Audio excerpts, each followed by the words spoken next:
Hola, espero que estén bien. Bienvenidos a mi blog Opiniones Calidad de Exportación. En esta ocasión voy a hablar sobre un tema histórico. El 6 de agosto se cumplió un aniversario más del asesinato del expresidente Gabriel García Moreno, una figura polémica, entre los más importantes de la historia del Ecuador. Y ahora que estamos en esta época en que se dice que este gobierno es dictatorial, o que se dice que avanzamos con la revolución ciudadana, es menester recordar la figura de este personaje y en cuántos puntos hay en concordancia con nuestra temática. El doctor Gabriel García Moreno, guayaquileño, nacido el 24 de diciembre de 1824 y asesinado el 6 de agosto de 1875 afuera del Palacio de Carondelet, en Quito. Una figura polémica, hijo de Gabriel García Gómez y Mercedes Moreno. Vivió un ambiente de pobreza, pero con su inteligencia pudo llegar a estudiar en los conventos de Quito y en San Francisco después, gracias a innumerables becas de estudio. Y ahí se formó su carácter, que dejó atrás su niñez, tímido y frágil. Se convirtió en una persona recia, altiva, con una inteligencia extraordinaria, pero con un carácter irascible. Se graduó y se estableció en Quito, y se casó con Rosa Escazú, miembro de una de las familias más poderosas de Quito. Y ahí ganó influencia social. Y desde esa época, 1845 más o menos, cuando se graduó de doctor en jurisprudencia y derecho canónico, se vio una persona con un carácter que no veía límites y que buscaba sus objetivos, a veces cegado por la ira y las pasiones, opositor a Flores. En 1843 rondaba como conspirador queriéndolo asesinar, sin saber que ese sería luego su final. Luego siguió bajo las órdenes de sus ideales conservadores, de las familias aristocráticas de la Sierra Centro, de Quito, los Escazú. Se relacionó con esta gente. Y opositor a los gobiernos de Urbina, de Noboa y especialmente de Robles.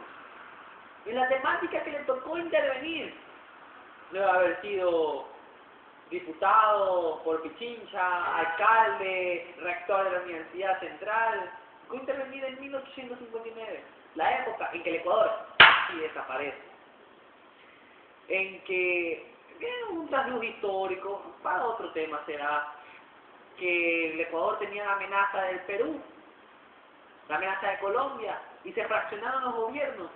Robles de constitucional, el pentavirato de García Moreno, gobiernos en Loja, en Cuenca y el usurpador Franco.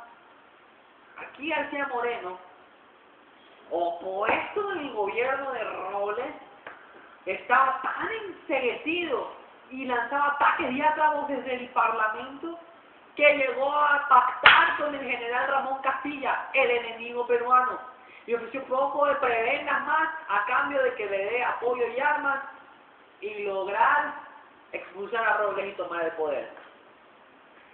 Luego García Moreno se dio cuenta de que en 1860 el error que había cometido, ya que el mismo Castilla pactó luego con el general Guillermo Franco, jefe de las guarniciones de Guayaquil, y le ofreció apoyo y municiones para tomar el poder. Pero a su vez Castilla pactó con el general Cipriano Mosquera, presidente de Colombia, y se planearon dividir el Ecuador con el famoso tratado de Mapasingue o de Mosquera-Zelaya, el tratado Castilla, Franco Castilla. Por favor. Y luego de esto cayó en cuenta Ricardo García Moreno en Lima y viendo el acontecer en que decidió por una vez en su vida dejar de lado sus pasiones políticas y unirse a la causa de salvar lo que él había empezado a destruir. Llamó a su antiguo enemigo, el general Flores, y combatieron a las fuerzas del general Franco apoyado por los peruanos, y en esa épica batalla de la victoria del 24 de septiembre de 1860 le dieron chapeta a los peruanos y el Ecuador se mantuvo independiente. Luego se declaró, fue nombrado jefe supremo y presidente constitucional en 1861, hace 65, en que luego dejó a Jerónimo Carrión, una persona de un carácter no tan fuerte, influenciado por García, pero cuando no quiso, no se pudo hacer nada. Luego fue nombrado Javier Espinosa Quiteño, que luego así mismo fue por golpe de Estado. García Moreno conspiraba porque no se dejaba someter a la Constitución de 61, que según García Moreno no estaba sometida. Y en 1869, ya elegido presidente por una segunda vez, casi sin oposición, se da la época garciana de mayor raigambre, en que se dicta la famosa Carta Negra por sus opositores, llamada así, en que se ponían una serie de restricciones para la época, que actualmente podrían decirse dictatoriales. Requisitos sine qua non para ser ciudadano ecuatoriano: profesar la religión católica, y otros requisitos de propiedades, la pena de muerte por delitos políticos, el fusilamiento. Aunque en esos aspectos se coartó la libertad, eso sí, que tuvo una cultura gracile, sin perdón ni olvido para sus enemigos. También es verdad que logró muchos aportes a la ciencia, y que tuvo que poner esa raigambre fuerte, porque el Ecuador era un caos. De la época marxista y militarista reinaba la anarquía en muchas ocasiones. Entonces tuvo que poner esta mano fuerte y darle fuerte a sus enemigos para pacificar el país y ahí emprender las obras que tenía en mente. Que tuvo aciertos en educación, trajo a los hermanos de la Salle, a los salesianos, a las hermanas de los Sagrados Corazones, a los jesuitas. Logró, por ejemplo, la construcción del panóptico, del observatorio, hizo la división político-administrativa del Ecuador en provincias, cantones. Fueron las primeras elecciones de forma de sufragio directo. Se cambió la bandera del Ecuador del celeste y blanco marxista al amarillo, azul y rojo gran colombino. El escudo también.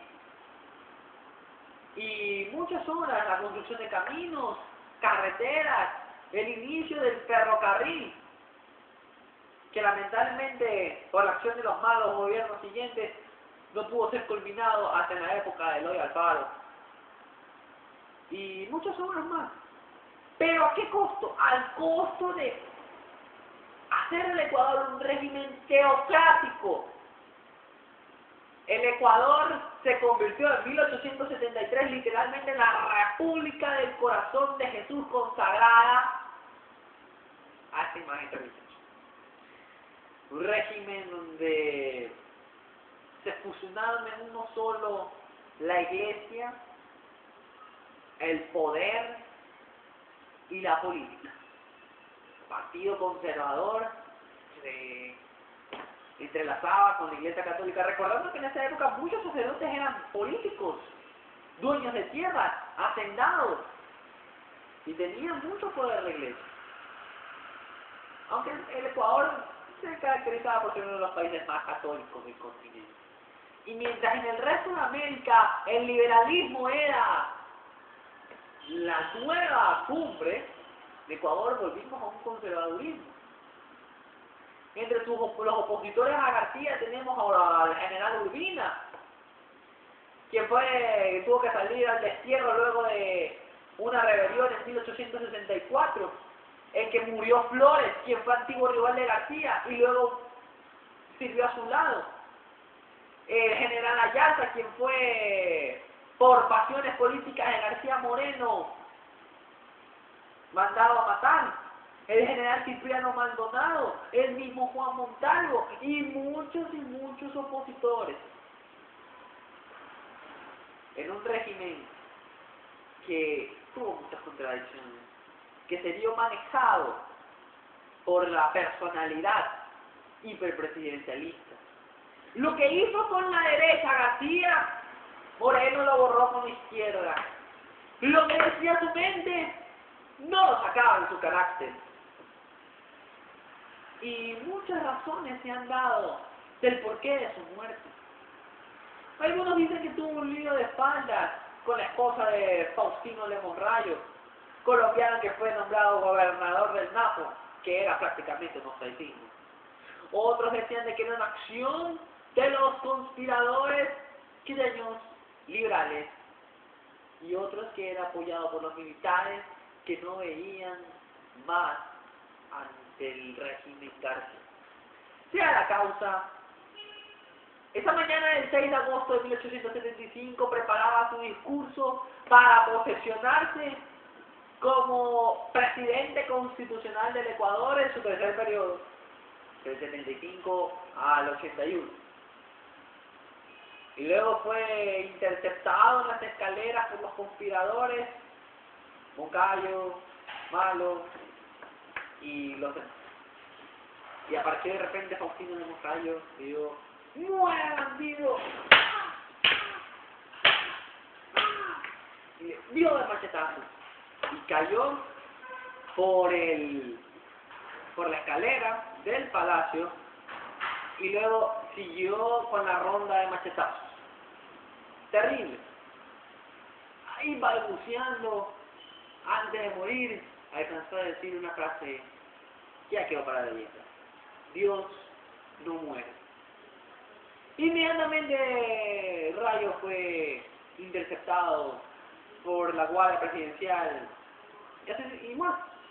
Los conspiradores, algunos escaparon, otros fueron apresados, otros incluso regresaron al Ecuador ocultamente. En 1875 se terminó el famoso periodo garciano. Se demostró de que no había un sucesor claro. Había concentrado las fuerzas como un caudillo, que no hubo quien pudo continuar su obra. El general Salazar, hombre valioso, murió cuando iba a ser candidato. Francisco León terminó en un ataque de locura al ver las atrocidades cometidas para tratar de encontrar a los culpables. Eloy Alfaro, muy joven en esa época.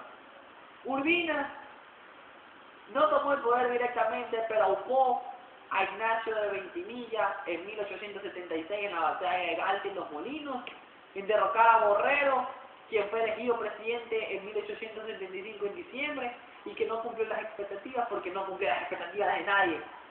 Quiso pactar para todos, pero no pudo. Y degeneró en un periodo de oscurantismo, inestabilidad. Ignacio Ventimilla, uno de los peores gobernantes de la historia. Si ustedes se quejan de Gutiérrez, de Bucaram, de Correa, de Noboa, de Borja, de todos estos, Ignacio Ventimilla no se compara. Por eso es que Juan Montalvo llamaba a Ignacio de la Cuchilla, o el hombre de los pecados capitales. Y luego vino la restauración, y vino el periodo progresista, y luego el periodo liberal, que fue otro en que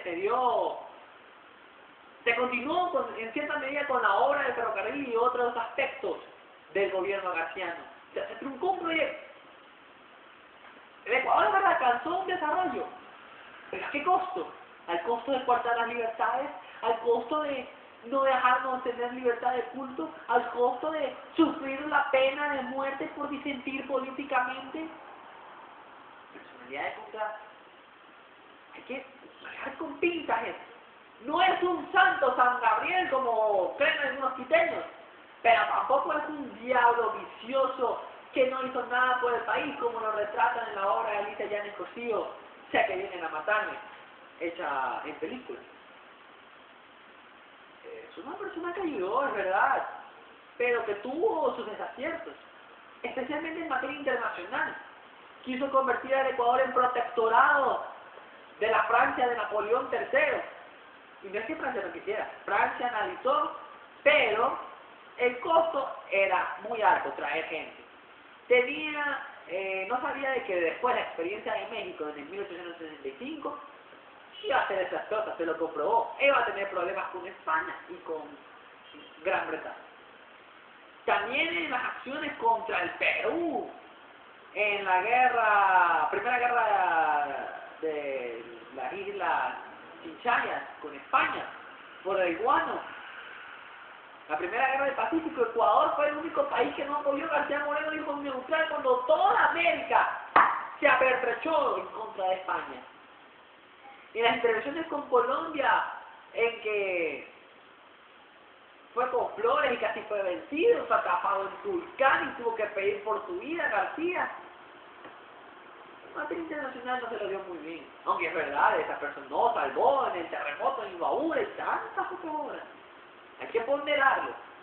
No es un santo, pero no es un diablo. Lo que hizo con la derecha, lo borró con la izquierda. Pero eso sí, es un personaje polémico, perdurable en la memoria colectiva ecuatoriana y que debe ser